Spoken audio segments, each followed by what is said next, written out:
앱 인벤터 2는 별도의 프로그램 설치 과정 없이 크롬 브라우저만 있으면 언제 어디서든 어떤 컴퓨터에서든 접속하여 앱을 만들 수 있다는 장점이 있습니다. 그러기 위해서는 먼저 크롬 브라우저를 검색을 하여 설치를 해 주셔야 합니다. 참고로 인터넷 익스플로러는 앱 인벤터가 작동을 하지 않습니다. 만약 구글 계정이 없다면 google.co.kr에 접속하여 계정을 생성하도록 합니다. 크롬 브라우저가 설치가 되었다면 MIT 앱 인벤터 사이트에 접속하셔 최초 앱을 만들기를 실행을 해줍니다. 여기 보시면 Create 앱이 있습니다. 자, 이 버튼을 누르게 되면 앱 인벤터 초기 화면으로 넘어가는 것을 알 수 있습니다. 지금 저는 여러 가지가 있기 때문에 바로 자동으로 프로젝트에 접속이 되었지만 아마 이런 화면을 보실 수 있게 되실 겁니다. 그렇다면 맨 왼쪽에 스타트 뉴 프로젝트 버튼을 클릭하여 새로운 프로젝트를 하나 만들어 주기입니다.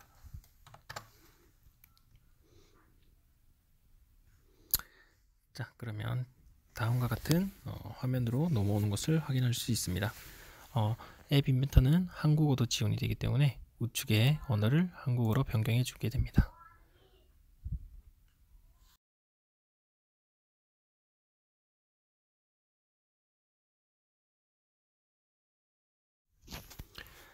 앱 인벤터 초기 화면입니다. 먼저 지금 보시는 이 화면은 디자이너라고 불리는 화면이면서 여기에서는 우리가 사용하게 될 앱의 화면을 꾸미는 역할을 하게 되는 곳입니다. 하나씩 살펴보겠습니다.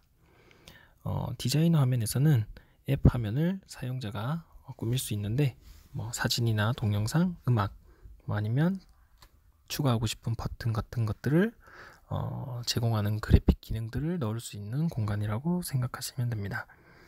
먼저 보시는 곳은 전체 메뉴로서 새 프로젝트 시작하기 또는 프로젝트 저장하기, 삭제하기 등등 다양한 기능들을 제공하고 있습니다. 그리고 연결이라는 메뉴를 사용하여서 앱을 휴대폰과 연결해서 테스트를 해볼 수 있는 기능을 더불어 앱을 설치 파일인 APK 파일로 만들어 휴대폰에 다운로드 또는 컴퓨터에 다운로드 할 수 있는 기능을 제공하기도 합니다. 그리고 각종 도움말 메뉴에서 여러 가지를 써볼 수 있습니다. 두 번째로 추가 메뉴로는 주로 숙달된 사용자들이 자주 사용하는 기능으로서 여러 사람들의 작품이 모여있는 갤러리나 아니면 가이드 같은 기능들을 통해서 MIT 앱 인벤터 사이트에 접속하여 사용자들이 스스로 자습 또는 공부를 할 수 있는 또는 학생들도 따라 만들기를 해볼 수 있는 자료들을 제공하고 있습니다. 그리고 한국어와 같은 여러 가지 언어를 제공하고 있는 버튼도 확인할 수 있습니다. 그리고 현재 이 앱이 제작되고 있는 프로젝트의 이름을 나타내주고 있는 부분이 있고요. 그리고 우리가 보이는 이 화면은 바로 스크린이라고 불립니다. 한 페이지에 한 스마트폰 한 화면을 스크린 하나라고 명칭하게 되면서 이것은 스크린 추가와 스크린 제거와 같은 기능을 통해서 여러 화면을 서로 넘나들 수 있으면서 우리가 원하는 페이지를 제작을 하게 됩니다. 자, 다음으로 팔레트라는 메뉴를 확인할 수 있습니다. 이곳에서는 우리가 화면에 스마트폰 화면에 다양한 버튼들 또는 여기서 제공하는 다양한 기능들을 사용할 수 있도록 메뉴가 제공되고 있습니다. 앱 인벤터는 어느 정도 편리성을 높여주기 위해서 이런 식으로 쉽게 클릭하여 드래그를 해서 이 화면에 추가해서 사용할 수 있다는 큰 장점이 있고요. 이런 다양한 센서들도 보이지 않는 컴포넌트 있지만 우리가 기능적으로 활용할 수 있도록 추가가 되게 됩니다. 다음으로는 여기는 뷰어라고 불리는 곳입니다. 우리가 추가한 이 컴포넌트들이 실제 스마트폰 화면과처럼 구성되며 실제로 앱을 만들었을 때 우리가 이 화면과 똑같은 것을 볼 수가 있습니다. 이렇게 추가된 컴포넌트들은 서로 위계 순서를 알아보기 위해서 이런 식으로 컴포넌트에 하나하나 표시가 되게 됩니다. 그래서 지금 추가한 것처럼 수평 배치와 그 안에 포함되어 있는 표 배치와 같은 위계 질서 또는 위계 순서가 나타나게 됩니다. 그리고 우리가 사진과 동영상 또는 음악 같은 것을 추가하면 이 미디어라는 곳을 이용하게 됩니다. 파일 올리기 버튼을 통하여 우리는 여러 가지 파일을 선택할 수 있고, 마찬가지로 컴포넌트에 추가가 되어 우리가 원하는 속성대로 변경을 할 수 있도록 해줍니다. 속성은 이 컴포넌트들이 가지는 여러 가지 특징들입니다. 예를 들면 너비와 같은 것들을 부모에 맞추기를 통해 화면에 꽉 차도록 해주는 기능과 더불어 정렬 같은 기능들을 제공하게 됩니다. 자, 이렇게 디자이너를 아주 쉽게 금방 따라 할 수 있도록, 금방 만들어 볼 수 있도록 편리한 기능을 제공하며 가장 큰 앱 인벤터의 장점이라고 할 수 있는 블럭으로 넘어갈 수 있습니다. 이 부분은 특별히 코딩에 대한 지식이 없어도 보시는 바와 같이 제공해주는 블럭들을 활용하여 우리는 아주 쉽게 코딩을 할 수 있다는 장점이 있습니다. 우리가 앞에 디자인을 통해서 배치해 놓은 컴포넌트들에게 생명을 불어넣는다라고 할 수가 있습니다. 여기서도 몇 가지 특징이 있습니다. 먼저 공통 블록이라는 것은 우리가 사용하고 있는 제어, 논리, 수학, 텍스트, 리스트, 색상, 변수, 함수 등과 같은 이런 공통적으로 사용되는 블록을 모아놓은 것이고요. 아래에는 우리가 추가해 놓은 컴포넌트별로 사용할 수 있는 코딩 블록들이 나타나게 됩니다. 자, 그리고 아래에 보시면 블록을 우리가 쌓게 되는데 잘못되거나 또는 컴퓨터가 인식하지 못하게 되면 경고로 나타나고 우리는 즉각적으로 수정을 하여 다시 한번 사용할 수 있게 해주는 곳이 되겠습니다. 그리고 나중에 코딩이 복잡해지면 동일한 작업을 반복하게 될 때 이 백팩 기능을 사용할 수 있는데 컴퓨터 한글 기능인 컨트롤 C 복사하기와 컨트롤 V 붙여넣기 기능과 동일하다고 생각하시면 됩니다. 제가 만들어 놓은 블럭들을 백팩에 넣으면 이런 식으로 언제든지 꺼내서 쓸 수 있게 됩니다. 그리고 만약 블럭이 잘못되었다가 또는 블럭을 지우고 싶을 때는 오른쪽 아래에 휴지통으로 이런 식으로 넣게 되면 아주 손쉽게 블럭을 지울 수 있게 되는 기능이 됩니다.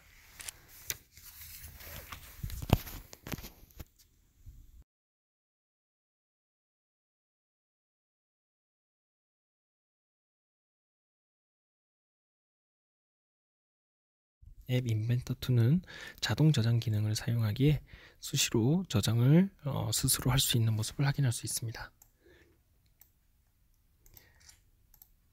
자, 그렇기에 작업을 하다가 컴퓨터가 종료되는 일이 있어도 최근 작업한 자동 저장한 목록으로 돌아갈 수 있기에 아주 편리하다고 할 수 있습니다. 자, 지금은 아무것도 블럭을 코딩한 게 없어서 이런 경고창이 떴지만 현재 자동 저장이 됐다는 것을 알 수가 있습니다.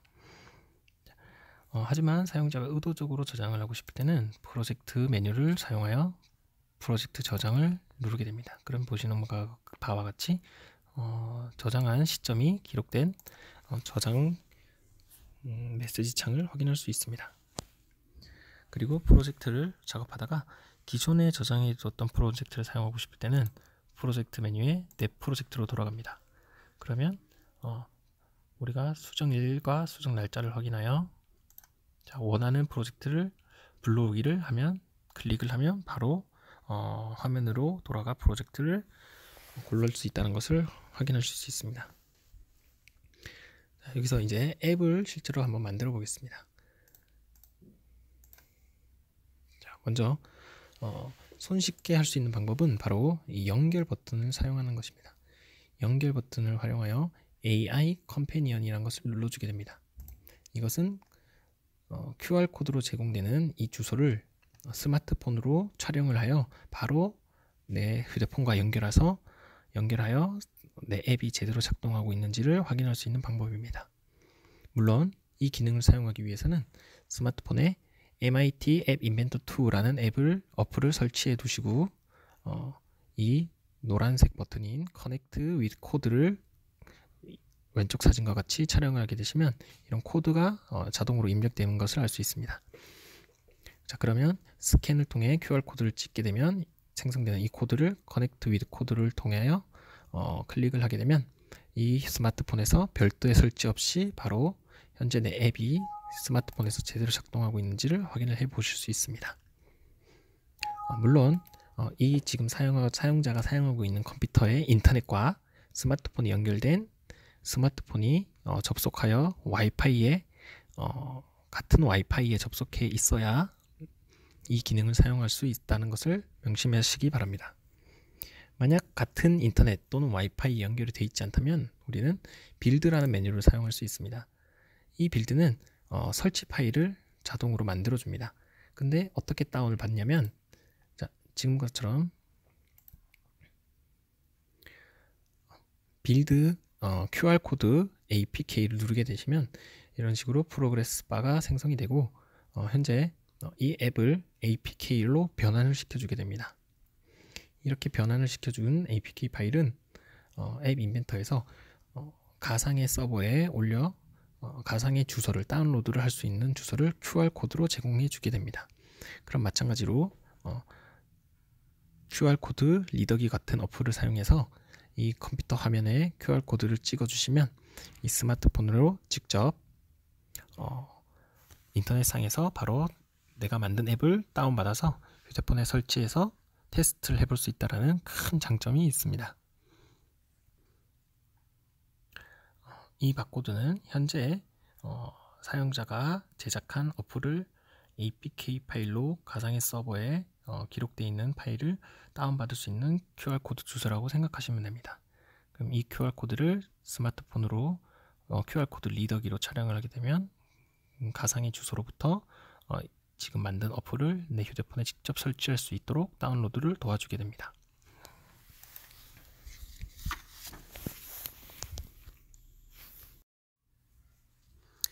앱 인벤터는 누구나 사용할 수 있도록 제작이 되어 있습니다. 이에 전 세계에 수많은 개발자들이 사용하고 있으며 이러한 오픈소스의 취지를 살려 MIT가 제공하는 추가적인 기능, 즉 익스텐션, 확장 기능이 다양하게 존재합니다.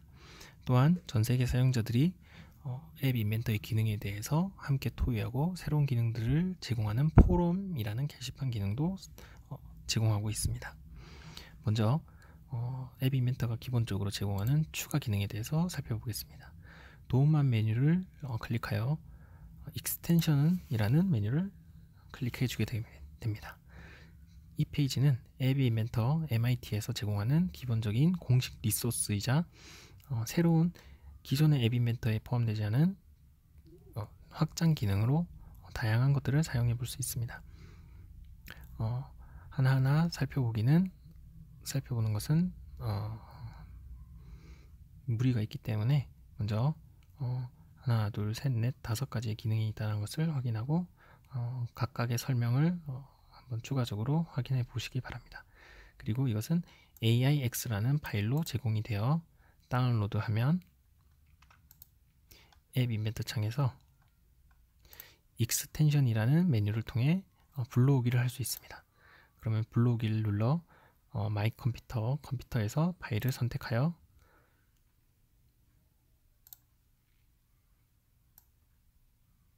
사용을 할 수 있게 됩니다. 그러면 앱 인벤터가 이 파일을 인식하여 새로운 기능을 다음과 같이 추가를 하게 됩니다. 그러면 이것을 뷰어에 클릭하여 우리는 쉽게 사용을 해 볼 수 있습니다. 이렇게 공식적으로 앱 인벤터에서 제공하는 이 확장 기능 외에도 전 세계 사용자들이 개발해 놓은 수많은 확장 기능들이 있습니다. 그래서 앱을 만들다가 앱 인벤터 2에서 제공하는 기능 외에 뭔가 생각하는 또는 이런 기능이 있었으면 좋겠다라고 생각되는 것들을 본 자료의 페이지에 보시면 주소가 나와 있습니다. 그곳을 접속하셔서 지금 보시는 바와 같이 이 하나하나의 기능들을 확인해 보시면 쉽게 또는 더욱 완성도 높은 앱을 제작하실 수 있다라고 말씀드릴 수 있습니다. 특히나 이런 것들은 개발자들이 직접 사용하는 방법도 홈페이지를 통해 개인 사이트를 통해 제공을 하기 때문에 우리는 쉽게 따라서 만들어 보거나 또는 변형을 해볼 수 있다는 큰 장점이 있습니다.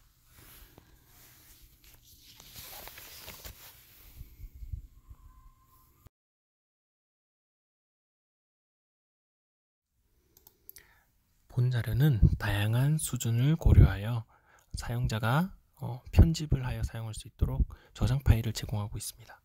먼저 본 자료의 문서에 포함되어 있는 공유 주소를 통하여 필요한 소스 파일들을 다운받습니다. 그런 다음 앱 인벤터의 프로젝트 메뉴를 통하여 내 컴퓨터에서 가져오기를 클릭합니다. 그러면 파일 선택을 통하여 다음과 같이 나침반, 저장 파일, 그리고 확장자 AIA 파일을 열어줍니다.